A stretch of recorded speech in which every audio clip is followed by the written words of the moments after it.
आदरणीय अध्यक्ष महोदय, मैं आपको धन्यवाद देना चाहती हूं कि इस महत्वपूर्ण मुद्दे पर आपने मुझे बोलने का मौका दिया। ये अलग बात है कि सत्ता पक्ष के लोग सब मेरे बोलने से पहले ही भाग गए। आइए आइए, आपको देख के मैं खुश थी कि आप वापस आ गए। सबसे पहले मैं उन सैनिकों, उन जवानों, उन अफसरों को नमन करना चाहती हूँ जो हमारे देश के रेगिस्तानों में, हमारे देश के घने जंगलों में, बर्फीले पहाड़ियों पे हमारी देश की रक्षा करते हैं, जो हर पल देश के लिए अपनी जान देने के लिए तैयार रहते हैं। 1948 से लेकर अब तक, जब से पाकिस्तानी रेडर्स ने कश्मीर पे हमला किया, तब से लेकर अब तक हमारे देश की अखंडता की रक्षा करने में उनका बड़ा योगदान है। हमारी आज़ादी अहिंसा के आंदोलन से हासिल हुई, लेकिन जैसे मैंने कहा, उसको कायम रखने के लिए हमारी सेना का बहुत बड़ा योगदान है। अध्यक्ष महोदय, कल मैं सदन में बैठी हुई सबके भाषण सुन रही थी। आदरणीय रक्षा मंत्री महोदय ने बोला, सत्ता पक्ष के कई मंत्रियों ने बोला। 1 घंटे का रक्षा मंत्री जी का लंबा भाषण था। सुनते सुनते एक बात मुझे बहुत खटक रही थी। उसके बाद जब दूसरे भाषण भी सुने आपके सत्ता पक्ष के, तब भी ये बात बार बार मेरे मन में आ रही थी कि सारी बातें कर ली, ऑपरेशन सिंदूर की बात कर ली, आतंकवाद की बात कर ली, देश की रक्षा की बात कर ली, इतिहास का पाठ भी पढ़ा दिया, लेकिन एक बात छूट गई। उस दिन 22 अप्रैल 2025 को जब 26 देशवासियों को अपने परिवार के सदस्यों के सामने खुलेआम मारा गया, तो ये हमला कैसे हुआ, क्यों हुआ?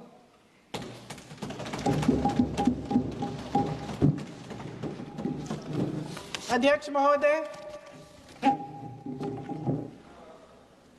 ये लोग बैसारन वैली में, पहलगाम के पास कश्मीर में क्या कर रहे थे? आजकल पब्लिसिटी का दौर है, प्रचार का ज़माना है। कुछ समय से हमारी सरकार ये प्रचार कर रही थी कि कश्मीर में आतंकवाद ख़त्म हो गया है, कि कश्मीर में शांति है, अमन चैन है। प्रधानमंत्री जी ने खूब भाषण दिए, देशवासियों को कहा कि चलिए कश्मीर चलिए, सैर करिए।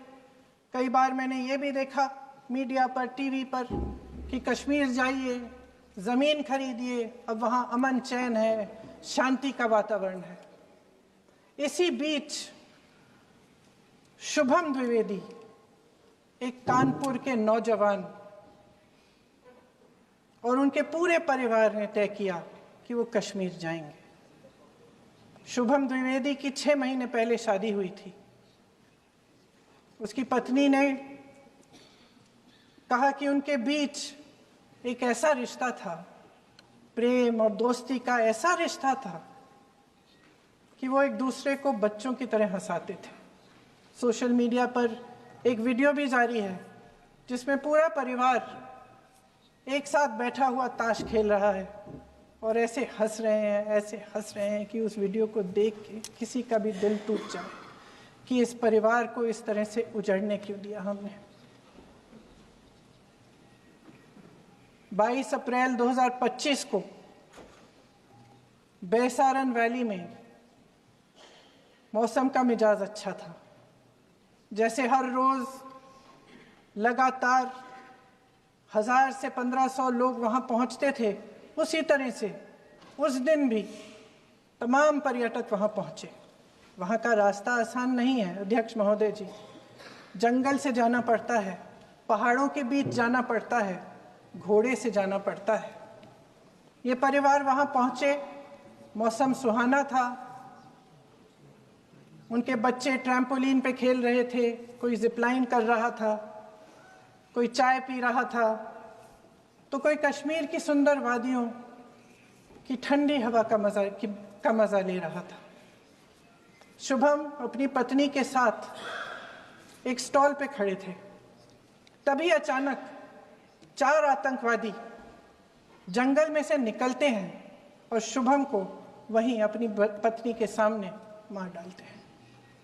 उसके बाद वे वहाँ से पूरे वैली में 1 घंटे के लिए लोगों को चुन चुन कर मारते हैं। किसी के पति को अपनी पत्नी के आंखों के सामने, किसी के पिता को अपने बेटे के सामने,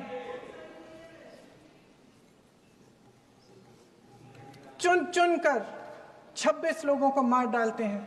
शुभम की पत्नी घबराकर वहां से भागने की कोशिश करती है, अपनी जान बचाने के लिए जंगल की तरफ दौड़ती है। वहां पता चलता है कि तमाम लोग जंगल की तरफ दौड़े हैं और अपनी जान बचाने की कोशिश कर रहे हैं। कोई अपने बेटे का हाथ पकड़ के पहाड़ों पर घसीटता हुआ जा रहा है, कोई कश्मीरी घोड़े वालों और गाइडों की मदद लेते हुए चले जा रहा है।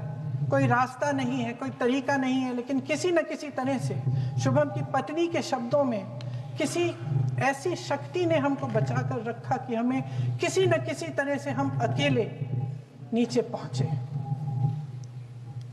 और मैं उनके लफ्ज पढ़ना चाहती हूं, क्योंकि उन्होंने कहा कि इस पूरे समय जब 1 घंटे के लिए चुन चुन कर भारतीय नागरिकों को मारा जा रहा था, इस पूरे समय उसे एक सुरक्षाकर्मी नहीं दिखा, एक सैनिक नहीं दिखा।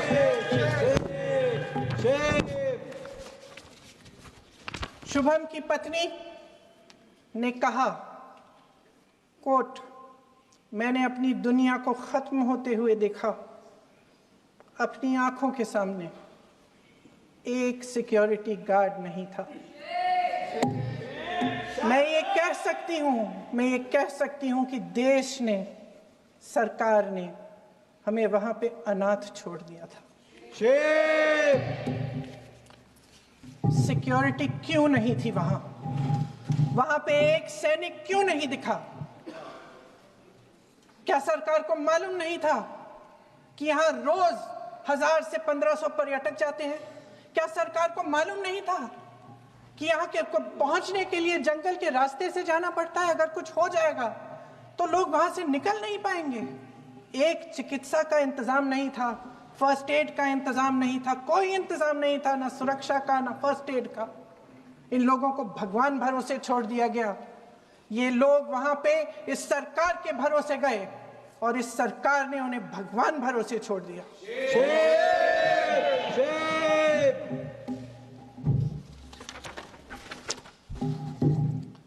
मैं पूछना चाहती हूं, ये किसकी जिम्मेदारी थी? इस देश के नागरिकों की सुरक्षा की जिम्मेदारी किसकी है? क्या इस देश के प्रधानमंत्री की नहीं है? क्या इस देश के गृह मंत्री की नहीं है? क्या इस देश के रक्षा मंत्री की नहीं है? क्या एनएसए की नहीं है? अध्यक्ष महोदय, पहलगाम हमले से सिर्फ 2 हफ्ते पहले हमारे गृह मंत्री महोदय जी कश्मीर गए थे। किस लिए गए थे? जो सुरक्षा की व्यवस्था है इसको देखने के लिए गए थे, इसको रिव्यू करने के लिए गए थे। और उन्होंने वहां कहा कि आतंकवाद पर विजय प्राप्त हुई है। ये 2 हफ्ते पहले है। 3 महीने बाद जेएनके के गवर्नर साहब एक आम इंटरव्यू में ऐसे ही चलते चलते कह देते हैं कि हाँ, बैसारन वैली में बहुत लापरवाही हुई और इसके लिए मैं जिम्मेदारी लेता हूँ। ऐसे ही चलते चलते, और वो बात होती है, खत्म भी वहां होती है और वहीं खत्म हो जाती है। उनसे जिम्मेदारी ली भी नहीं जाती, कोई सवाल नहीं उठाता, कोई जवाब नहीं देता। अध्यक्ष महोदय, उस हमले की जिम्मेदारी एक आतंकवादी गुट जिसका नाम TRF है थोड़े दिनों बाद लेती है। कौन है ये TRF? 2019 में ये गुट बना। 2020 में इसने कश्मीर में आतंकवाद का काम शुरू कर दिया और अप्रैल 2020 से लेकर 22 अप्रैल 2025 तक इन्होंने 25 आतंकवादी हमले किए। गृह मंत्री महोदय ने जब यूपीए सरकार के समय के आतंकवादी हमले गिने तो लगभग 25 गिनवाए थे अभी अपने भाषण में। इस गुट ने कश्मीर में 25 हमले 2020 और 2025 के अंदर एक पूरी लिस्ट है इन हमलों की। मेरे पास इतना समय नहीं है इसलिए मैं एक एक को नहीं पढ़ना चाहती, लेकिन मैं इतना कहूंगी कि इनमें रियासी का हमला भी था 2024 का, जिसमें 9 लोग मारे गए और 41 लोग घायल हुए। कुल मिलाकर 2020 से लेकर 22 अप्रैल 2025 तक TRF ने 41 सेना और सुरक्षा कर्मियों की हत्या की, 27 सिविलियन की हत्या की और 54 लोगों को घायल किया था। भारत सरकार ने TRF को आतंकवादी संगठन का दर्जा कब दिया? 2020 में दिया, 2021 में दिया, 2022 में दिया, 2023 में दिया। 3 साल बाद, 3 सालों के लिए ये आतंकवादी गतिविधियां कर रहे हैं और आप इनको आतंकवादी संगठन तब कहते हैं 2023 में। इसकी क्या वजह थी? ये सब सरकार के संज्ञान में था और आप मुझे बताना चाहते हैं, सत्ता पक्ष के नेता बताना चाहते हैं कि ये सब आपके संज्ञान में था, लेकिन कोई भी एक ऐसी एजेंसी नहीं है हमारी सरकार की जिसको पता चला कि ऐसा हमला, ऐसा भयानक हमला होने जा रहा है हमारे देश में, कि पाकिस्तान में बैठे हुए इस हमले की योजना बन रही है कि हम भारत जाके हैवानियत करेंगे, 26 लोगों को मार डालेंगे और हमें पता ही नहीं है। क्या ये हमारी एजेंसियों की विफलता है कि नहीं है? ये बहुत बड़ी विफलता है, ये एक बहुत बड़ी विफलता है।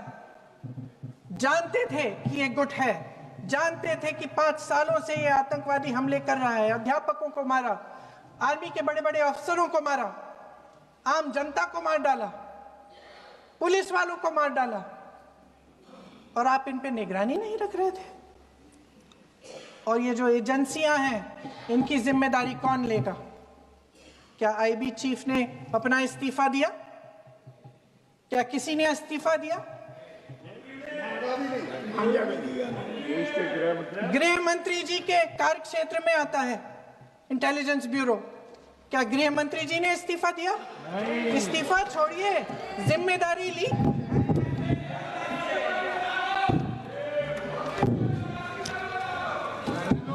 साहब देखिए, इतिहास की बात आप करिए, मैं वर्तमान की बात करना चाहती हूँ। आपको तो एक बहाना चाहिए, आपको तो एक बहाना चाहिए। पूरे परिवार का नाम गिनवा देते हैं। अरे अपनी जिम्मेदारी खुद लीजिए। 11 सालों के लिए तो सत्ता में आप हैं।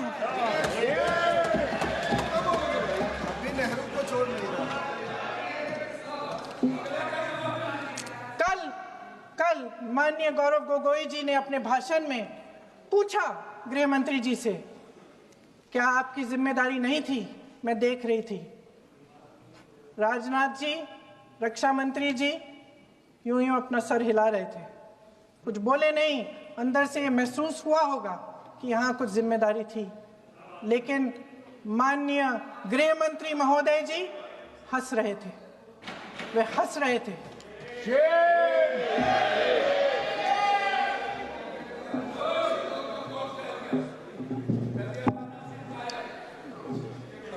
अध्यक्ष महोदय, कल सत्ता पक्ष और आज भी सत्ता पक्ष के नेताओं ने 2008 के मुंबई के हमलों का जिक्र किया, बार बार कहा कि मनमोहन सिंह जी की सरकार ने कुछ नहीं किया। ये तो जानकारी होगी ना कि उसी समय जब वो आतंकवादी हमला चल रहा था तभी उन आतंकवादियों को मार डाला था, एक बचा था और उसको भी फांसी दे दी थी 2012 में। महाराष्ट्र के मुख्यमंत्री ने इस्तीफा दिया, देश के गृह मंत्री ने जिम्मेदारी लेकर इस्तीफा दिया। एक जवाबदेही थी पब्लिक के प्रति, एक जवाबदेही थी इस देश की जनता के प्रति, इस देश की धरती के प्रति।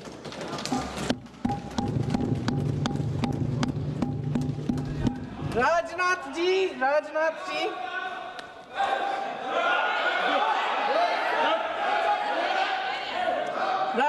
जी तो पुलवामा, उरी और पठानकोट के समय गृह मंत्री रहे थे। आज वे रक्षा मंत्री हैं और हमारे गृह मंत्री महोदय श्री अमित शाह जी के नाक के नीचे पूरा मणिपुर जल गया, दिल्ली में दंगे हुए, पहलगाम में हमला हुआ और आज भी वे उसी पद पर बैठे हैं। क्यों? अध्यक्ष महोदय, बमबारी से अखबारों के हेडलाइन बनते हैं, मगर कहानी सुरक्षा में की चूक में भी है। आज देश खोखले भाषण नहीं सुनना चाहता, देश जवाब चाहता है, तसल्ली चाहता है कि सच उससे छिपाया नहीं जाएगा। देश जानना चाहता है कि उस दिन अप्रैल 22, 2025 को क्या हुआ और क्यों हुआ। आप तो खुद अपनी पीठ थपथपाने में लगे रहते हैं।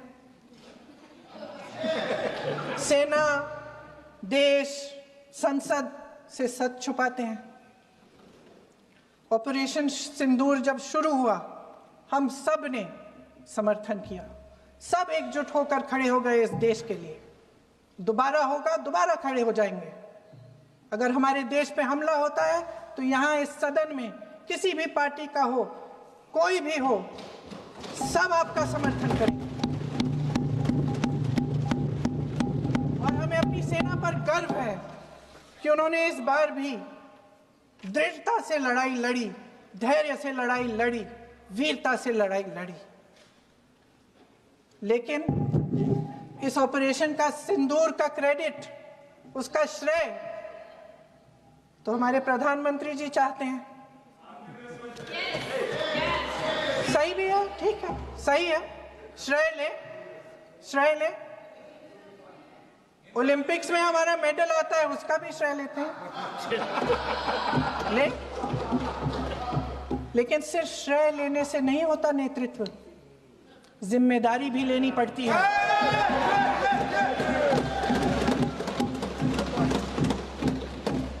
देश के इतिहास में ये पहली बार हुआ, देश के इतिहास में ये पहली बार हुआ कि जंग होते होते ही रुक गई। रुक गई है जी, और इस रुकावट का ऐलान हमारी सरकार, हमारी सेना नहीं करती, अमेरिका के प्रेसिडेंट करते, अमेरिका के राष्ट्रपति करते। ये हमारे प्रधानमंत्री महोदय की गैर जिम्मेदारी का सबसे बड़ा प्रतीक है। आज गृह मंत्री जी ने इस बात पर उल्लेख किया। उन्होंने कहा, उनके शब्दों में उन्होंने कहा कि पाकिस्तान के पास शरण में आने के बजाय कोई चारा ही नहीं था। आपने शरण दिया क्यों? वो आते हैं आपके देश के अंदर, लोगों को मार डालते हैं और आप उनको शरण दे रहे हैं। क्यों दिया शरण? इसका जवाब क्यों नहीं दिया है एक भी भाषण में?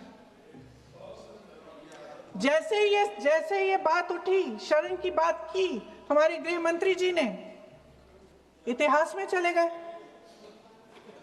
नेहरू ने क्या किया, इंदिरा गांधी ने क्या किया, यहां तक कि मेरी मां के आंसुओं तक चले गए। लेकिन इस सवाल का जवाब नहीं दिया कि ये सीज फायर हुआ क्यों, ये जंग रुका क्यों, और तब क्यों रुका जब दुश्मन के पास कोई चारा नहीं था हमारे श्रेय में आने के बजाय। क्यों रुका ये जंग? इसका जवाब नहीं दिया। धन्यवाद। आप देंगे?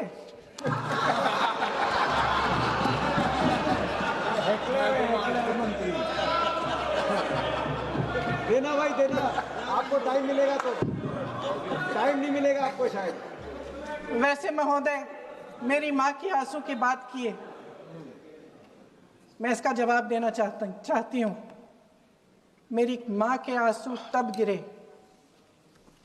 जब उनके पति को आतंकवादियों ने शहीद किया, जब वे मात्र 44 साल की थी। और आज अगर मैं इस सदन में खड़ी हूं और उन 26 लोगों की बात कर रही हूं, मैं इसलिए कर रही हूं क्योंकि मैं उनका दर्द जानती हूं, महसूस करती हूं।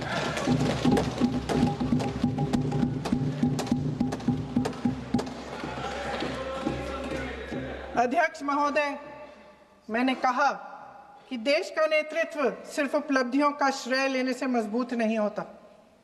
सफलता और विफलता दोनों की जिम्मेदारी लेने से बुलंद होता है। ये सोने का ताज नहीं है, कांटों का ताज है।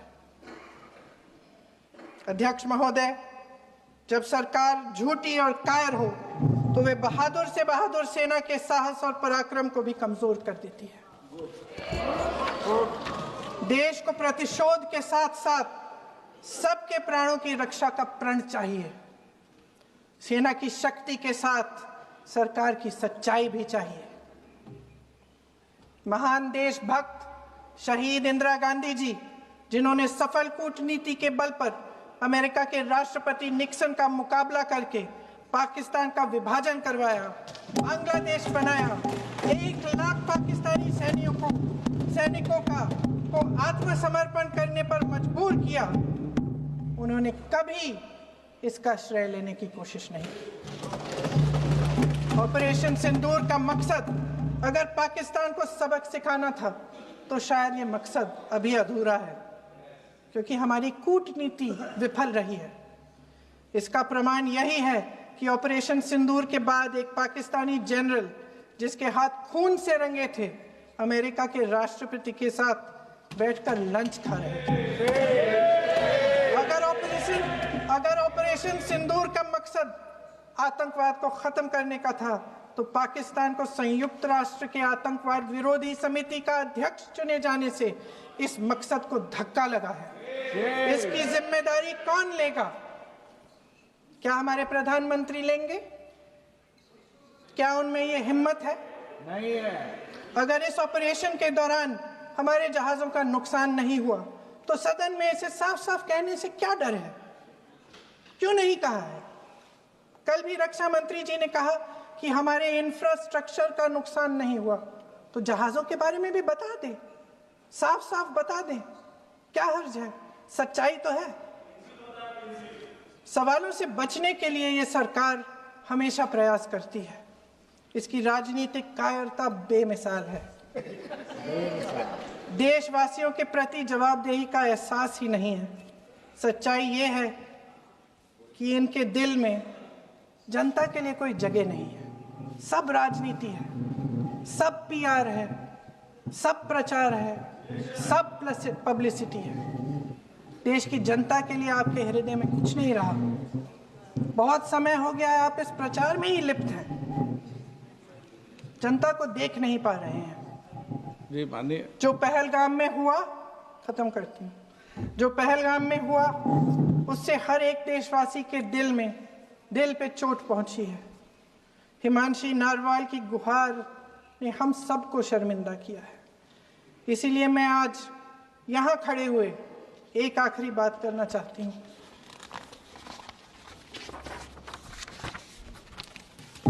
इस सदन में लगभग सभी के पास सुरक्षा है, सुरक्षा की व्यवस्था है।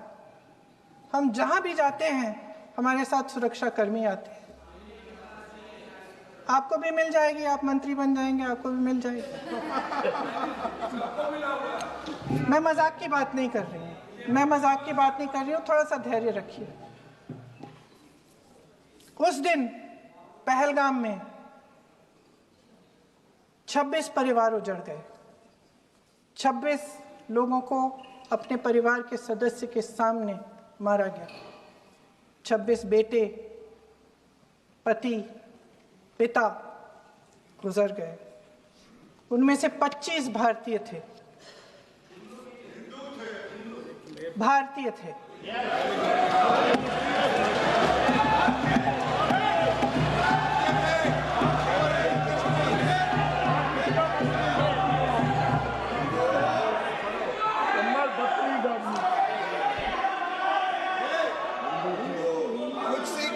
जितने भी लोग बैसारन वैली में थे और जो 25 भारतीय मारे गए, उनके लिए कोई सुरक्षा नहीं थी। कोई सुरक्षा नहीं थी। आप कितने भी ऑपरेशन कर डालें, आप इस सच्चाई के पीछे छुप नहीं सकते, इसे नकार नहीं सकते। आपने उनको सुरक्षित नहीं किया। कोई शर्म नहीं है, कोई शर्म नहीं है, कोई शर्म नहीं है और ना कभी होगी। सुन लीजिए,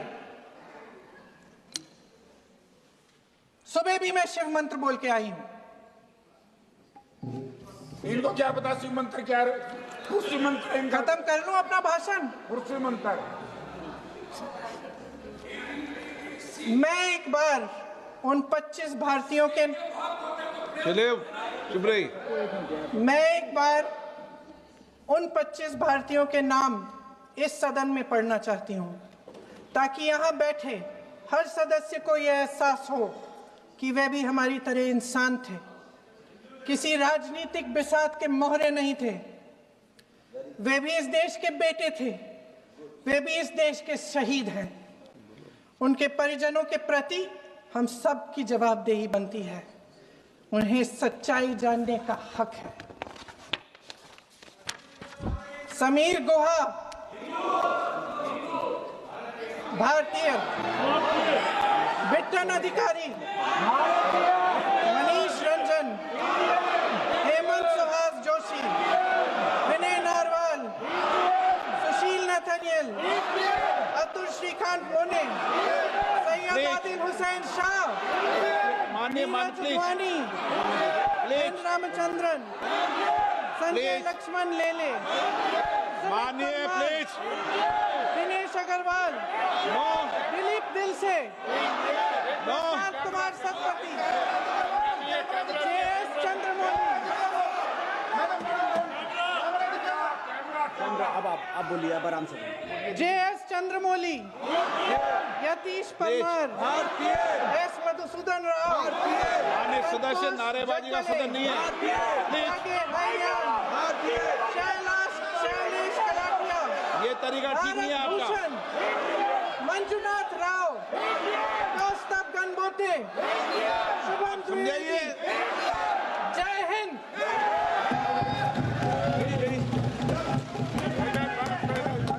डॉक्टर श्रीकांत